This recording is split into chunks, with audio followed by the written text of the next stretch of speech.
going on? Back with another video.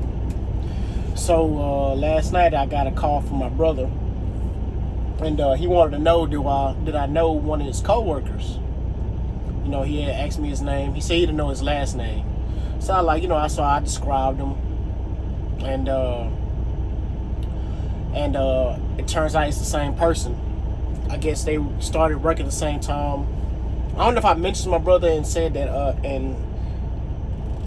think I did. I told about that he's loading and unloading trains, and I told him stay at the job like 5 years or X amount of time, really learn the craft and go to a bigger chemical plant and make more money. But he was talking about doing crane, and I was telling him that, you know, that's gonna be like 10, 15,000, and probably still got to go down to learn how to do rigging and all this XYZ. But anyway, so it turns out the mutual person we know, whatever.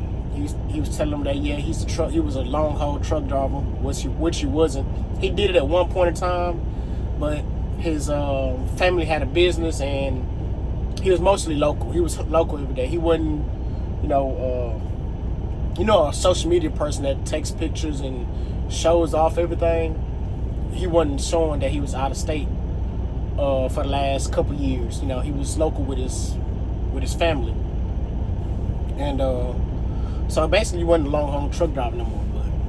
But he had said that he was tired of truck driving and XYZ and blah blah blah. So I guess my brother Adam has a friend on, not social media, but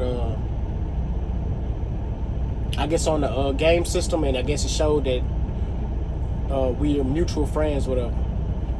So, and I was wondering about this person because he'd be on social media, but he don't be in the truck anymore. So I was like, okay, I think maybe he quit and maybe he found a different job, and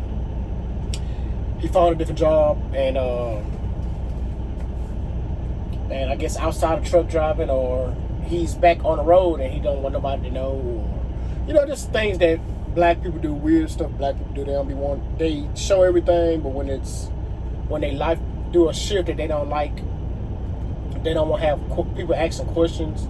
They just change. They change colors like a chameleon and just show up out of nowhere with a new thing. Like, oh yeah, I've been doing this for a while,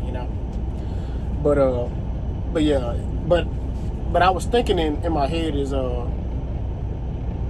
that this generation that I guess, I don't know if it's a generation, but everybody that's been driving the last 10 years, I've seen more people quit in my 10 years than maybe any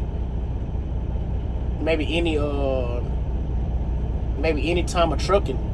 Maybe just because of social media or whatnot, but yeah, I wish my channel was big enough I could pay some money and interview, man, why would you truly got tired of truck driving? Because you had the dream, you was working for your family, you was home every day, you was making decent money, you was able to get a nice house, nice clothes, but so what was you basically had everything that most truck drivers want. A lot of people get into truck driving as first generation and they don't have nobody to help, but you was able to get in as a second generation and able to have a family and this, that, and the third. But like I always say, family and business don't mix. So maybe the rates, because he was a reefer driver, they had a reefer business. They'll go from, I guess, Houston to Louisiana, Houston to Galveston.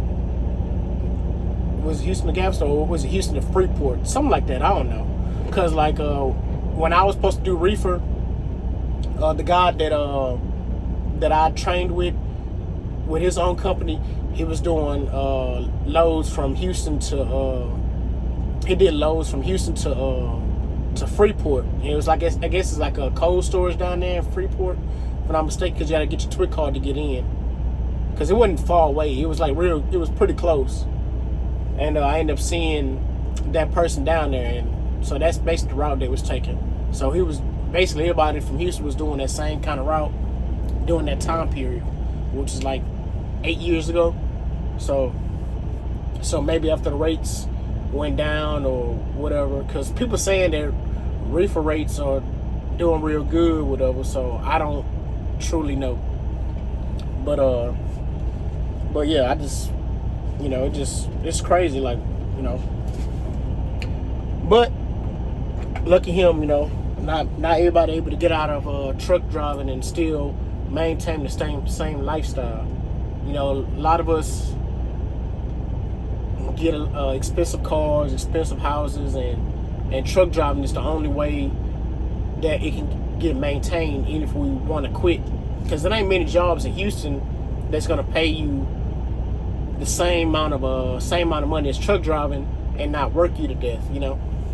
Because right now my brother job, they doing a lot of mandatory overtime, because a lot of people come in and they quit, so they got a lot of overtime. So that's good for him. I told him, like, man, don't be complaining about overtime.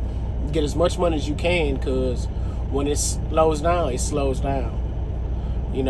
But I told him that maybe 2 or 3 months ago. So I guess mandatory overtime is still happening, and yeah, I wouldn't want to deal with that. Having to work overtime, like having to leave from my house and go to work overtime. So that's really what's holding me up from finding a local job. I don't want to work buku's amount of hours and have to drive like an hour away to get to a chemical plant. So, like I told him, my plan is still in February to probably go local. I put in an application for a truck I seen at Arrow Truck Sales, $30,000 truck. So I ain't gonna really talk about this video. It's gonna get too far off topic, but y'all not gonna watch this far anyway. So if you made it this far, which I doubt you have, please consider like, comment, subscribing. If you're a truck driver, and how many people since you first got your CDL has got out of truck driving, or is everybody that you know still in truck driving? Is everybody thinking about quitting but they can't quit? Just comment down below. Peace.